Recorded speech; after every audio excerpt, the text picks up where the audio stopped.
Mencurahkan beban di hati kadang tidak mudah memang. Ada yang mampu bercerita lepas dengan suara yang lantang. Ada juga yang menunggu cemas di dalam diam. Dan tak sedikit yang menyimpan hingga hatinya semakin meradang. Memendam perasaan seperti menyimpan beban dan membawanya dalam sebuah koper yang tertutup rapat. Kisah yang menyenangkan akan membuat kopermu terasa ringan. Tapi bagaimana dengan kisah sedih, kecewa, dan marah yang tak kunjung terselesaikan? Pasti berpergian membawa beban dan merasa sendirian. Sahabat hati, didengarkan adalah bagian dari pelukan non-fisik. Setiap orang butuh dipahami, dan kami ada untuk mendengarkan.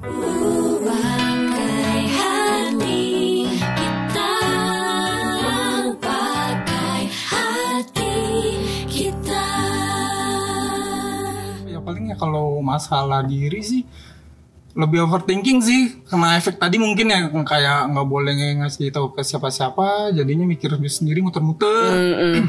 Sama suka ngomong sendiri, apakah ini ngomong sendiri kayak sehat gak sih? Iya kayak gitu. Pas malam tuh suka lagi mau tidur kan, muter-muter kejadian seharian itu dari mana aja, sama kayak nggak bisa diucapin gitu, jadinya ngomong sendiri gitu. Harusnya kan tadi ngomong kayak gini gitu. Sama aku juga nggak bisa cerita gitu. Orangnya bukan pencerita yang kayak gitu. Jadinya poin-poinnya aja gitu. Waktu menjelang tidur itu memang adalah waktu-waktu yang paling asik buat overthinking memang. Jadi memang banyak banget orang terjebak di sana karena kan sepi ya. Sepi, tidak ada distraksi, kamu juga benar-benar punya waktu untuk dirimu sendiri. Karena kan kalau periode siang kamu kerja, banyak yang cari, HP-mu mungkin aktif, email keeps on coming gitu kan. Jadi kamu banyak banget nih distraksinya. Sedangkan ketika malam, ya kamu punya waktu untuk dirimu sendiri. Sehingga pada saat itulah segala macam overthinking itu tuh akan bermunculan. Dan yang keselnya ketika momen kayak gitu, tahu-tahu tetangga ada yang berisik nih. Mengganggu. Itu kayak emosinya bener-bener emosi. Suka nyamperin kan, tolong dong mas, itu gak bisa kayak diomongin baik-baik lagi. Langsung meledak tuh. Udah misalkan ini jam 12 ke atas, tapi masih berisik juga. Apa gak mikir orang kerja gitu kan. Suka meledak tuh. Suka nyamperin, tolong dong mas, kalau udah emosi gini gak bisa dengan kata lembut lagi. Kayak, mas tolong dong. Gak bisa kayak gitu, udah nada tinggi. Coba mikir deh, langsung kayak gitu. Langsung nyerang ya jadinya. Jadinya, wah bahaya juga nih kalau misalkan emosi-emosi tinggi kayak gini kan. Cuma ya itulah yang terjadi gitu. Apakah harus ada solusi yang lain apa gimana juga nggak tahu gitu. Tapi aku sebenarnya setuju sih. Maksudnya gini, dengan kamu bertanya sama aku, berarti kan sebenarnya kamu udah berpikir kayak ada yang nggak tepat deh. Kalau nggak kamu nggak mungkin nanya sama aku, kamu akan merasa bahwa itu benar-benar aja. Ya tapi mungkin somehow kamu ngerasa bahwa, jadi kayak gini, ibarat kalau kayak keran ya. Iya, kalau dia nggak dibiarkan terbuka pelan-pelan menetes sedikit, ya dia akan jadinya ngembeng sendiri dan suatu waktu dia akan kayak dia akan benar-benar deras banget gitu. Dan kemudian ya yang terjadi lah orang akan bingung.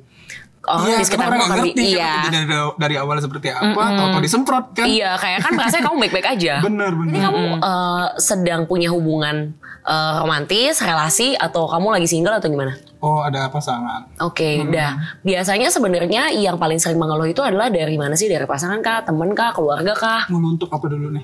Kalau dengan kamu yang seperti ini? Oh, justru kalau ke pasangan kayaknya masih nyimpen juga, kayak mendem-mendem juga karena pasangan kadang-kadang ya pengen di ngertiin juga, jadi prioritasin dulu buat ngertiin dia. Ya, jadi kita otomatis mendem dulu kayak tempat. Oh, nih bisa nih cerita kayak gini, lebih ngertiin nih gitu. Kayak belum nemu aja kali ya gitu. Harusnya sebenarnya pasangan bisa jadi tempat itu sebenarnya. Justru jadinya pertanyaan juga buat kamu, kenapa kamu merasa sulit untuk bisa seterbuka itu sama pasanganmu? Apakah kamu merasa dia nggak capable untuk menerima kalau kamu beneran cerita semuanya, kalau kamu beneran ungkapin semuanya, atau itu tebakanmu aja kalau dia kayaknya nggak sanggup deh? Sebenarnya ini yang terjadi ketika kita di Indonesia nggak dibiasakan memang untuk nanya kayak Rev apa yang lo rasain, Rev lo kenapa, atau dia dari sejak kita masa sekolah kayak yang ditanyakan kayak gimana nilai, bukan kayak gimana happy nggak, gimana temen, gimana gitu kan. Jadi kita nggak terbiasa untuk memberikan label terhadap apa yang kita rasakan. Ada depression karena nggak bisa kontrol emosi, mood swing kayak gitu. Itu aku akuin karena aku tuh kayak hal kecil aja aku gampang emosi, kesel, terus nggak bisa kan. Apa nggak bisa gimana ya? Jadi setiap apa yang aku lakuin itu aku selalu catat. Misalkan aku lagi kesel lagi apa, aku catat. Mudah sedih, gampang baperan. Terus kalau kesel sama orang tuh kayaknya aku tuh kayak pengen ngancurin barang, kayak pengen mukul, gemes gitu loh, kayak gitu. Yang kamu catat adalah emosinya atau apanya nih yang kamu catat? Emosi. Misalnya aku lagi ngerasain apa nih sekarang yang berulang-ulang ya. Misalkan kayak kalau kesel kan setiap orang pasti kesel. Cuman yang aneh misalnya kayak aku hari ini kayak mukul apa gitu, aku kesel. Tapi nggak ke orang, nggak ke apa. Tapi pernah sampai fatalnya itu aku kayak ke orang, kayak sampai aku tuh kesel jadi aku tuh cubit gitu. Padahal sebenarnya aku bukannya mau mukul beneran, tapi karena aku kesel, emosi nggak didengar, aku jadinya kayak biar dia notice kayak gitu. Kesel terus ke orang tuh mikir kalau si Agnes nih bisa nih dia sendiri. Padahal aku tuh kayak butuh semangat, butuh apa. Aku tuh suka cerita sama orang, bukan pengen dikasihani apa. Kayak gue pengen cerita tapi gue tahu bisa selesai masalahnya itu gimana gitu ya. Kayak you just want to be listened ya. Kadang cerita gak usah lebay, gak usah kayak ala mental health bohong gitu kan. Jadi kita kesel gitu loh, kenapa sih gitu. Jadi itu juga yang buat gak percaya nih buat cerita sama orang lain. Makanya aku pilih waktu itu ke psikiater aja gitu. Di ekstrem satunya justru ya. Misalkan kayak gini, putus misalnya sama pacar, pengen misalnya pacar aku tuh misalnya lagi pengen butuh sendiri, tapi aku pengen hari itu juga, detik itu juga dia push kembali, dia terus gitu kan makin bikin orang ngejauh, makin orang ilfeel. Tapi aku tuh harus hari itu juga harus datang lagi, harus ketemu lagi. Aku tuh kayak gitu sampai memaksakan tuh kayak gitu. Jadi itu aku setuju. Tapi memang caranya itu sehingga kita perlu untuk tahu kenapa cara itu adalah cara yang Agnes lakukan, yaitu dengan kayak menarik orang gitu ya, menarik orang untuk hadir, menarik orang untuk present. Akunya biarin aja, cuekin aja, beneran pergi. Kayak misalnya pengen nge-push, misalnya kan orang tua atau keluarga nih atau kakak. Nih misalnya aku lagi kenapa cepet kesini, cepet mau apa, kerja apa. Takutnya aku mikirnya dia nggak peduli gitu. Aku cuma takut orangnya nggak peduli beneran. Padahal kan di balik itu mereka punya kegiatan tanggung sendiri, jawab mereka, ada kerjaan. Apa sendiri, mungkin ya nanti dulu lah, nanti kamu juga tenang dulu, nanti kakak misalnya datang atau nanti siapa pacar aku juga datang. Tuh kayak takut nggak dipeduliin karena dari dulu udah cuek, udah kayak orang tua tuh nerapin tuh ke aku tuh kayak ini cewek mandiri kayak gitu-gitu. Terus jeleknya itu mood swingnya itu aku tuh kadang suka dibilang kamu aneh, ini apa psycho. Kadang ketawa, tiba-tiba kepikiran apa, cemberut. Kadang nanti pengen nangis kayak gitu, anehnya aku juga nggak tahu kenapa itu apa gitu. Tapi emang mungkin nggak sih orang tuh memang tidak akan bertahan untuk waktu yang lama? Benar.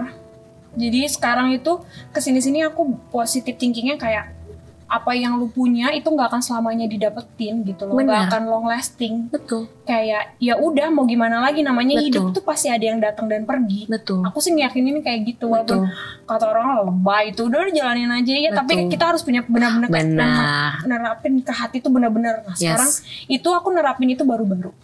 Benar-benar baru banget kayak itu our own mantra spell gitu loh yang kayak kita ulang terus menerus di kepala kita. Jadi lebih tenang.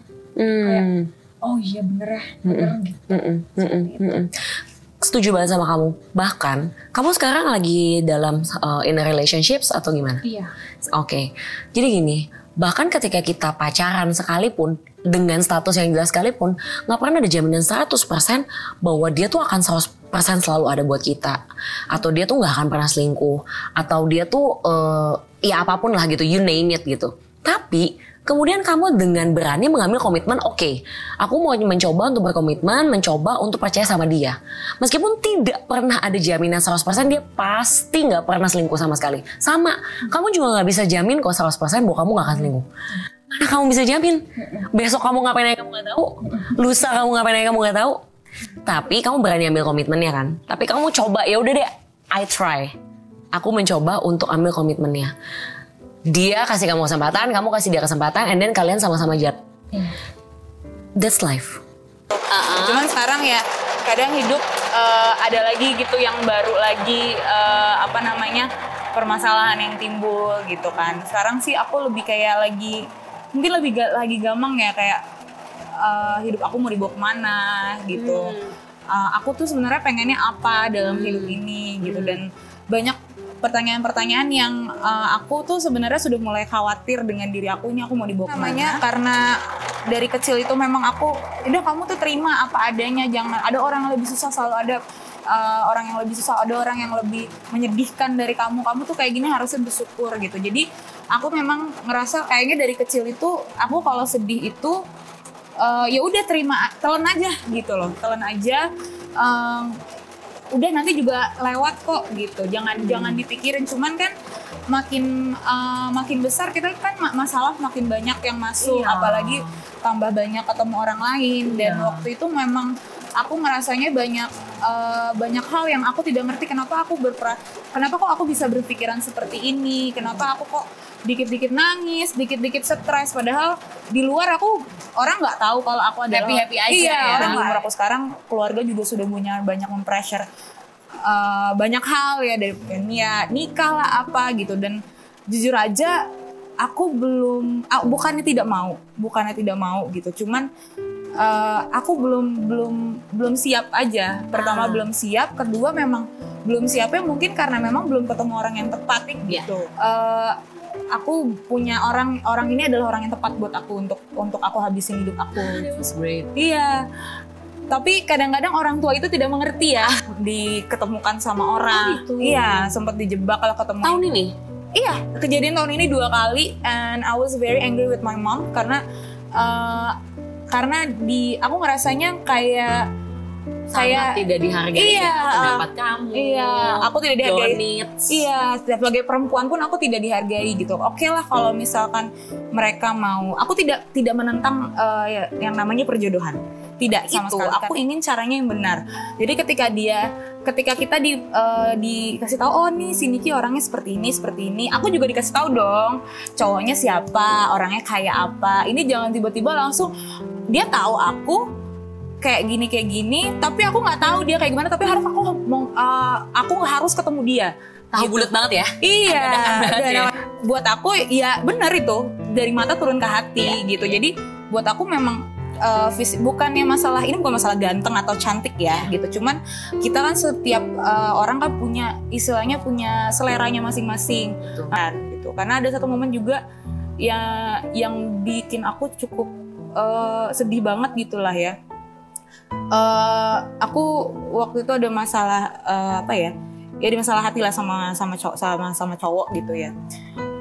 Aku tuh selalu ngeliat teman-teman aku kok bisa ya dia cerita sama mamahnya gitu kan, curhat sama mamahnya gitu kan, sampai nangis-nangis. Aku pengen banget kayak gitu. Tapi aku tahu nih nggak bisa nih gitu kan.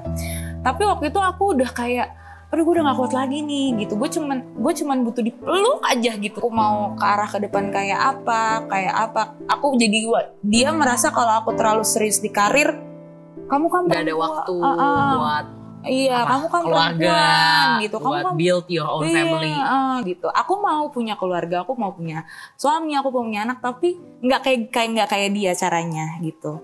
Aku pengen dengan caraku sendiri. At your own time. Iya gitu kan. Nah itu yang sampai sekarang aku ngerasa dia tidak bisa mengerti akan hal itu. Jadinya masa kita nikah cap-cicup kan gak mungkin gitu. Jadi aku akhirnya banyak bawaannya banyak kesel aja sama dia. Memang ketika kita bersama dengan orang tua, aku setuju sama kamu. Ada rules number 0 dimana bahwa kita sebagai anak tidak akan pernah bisa benar-benar korektif bentuknya. Jadi kayak kita tinggal di masyarakat yang Asian gitu. Beda banget sama bule yang after 17 years old then you become independent. Yes. Kamu mengambil keputusanmu sendiri. Ini kita sampai kita besok nikah malam ini masih tidur di rumah orang tua ya nggak? Iya, hubungan orang tua dan anak itu tuh ada titik-titik di mana kamu butuh untuk punya pengertian yang sebesar itu karena dia sudah tidak lagi bisa berubah. Betul. Sampai di batas mana memang itu bisa menjadi permaklumanmu dan sampai di batas mana kamu merasa bahwa kamu perlu voice out itu. Tapi setiap kali kamu voice out itu, kamu harus menyadari bahwa ketika kamu kasih ke orang, orang itu bisa terima, bisa tolak, bisa dibuang gitu kan. Kalau kita ngasih ke orang kan bisa dilepeh, tapi dia bisa simpen, suka-suka dia gitu. Karena kamu pokoknya udah kasih gitu. But at least you have to do your part. Voicing out. Jadi nggak keep it to yourself juga, because it will be very bad for your mental health gitu. Tapi juga kamu tetap voicing out dengan cara yang baik, versi orang tuamu.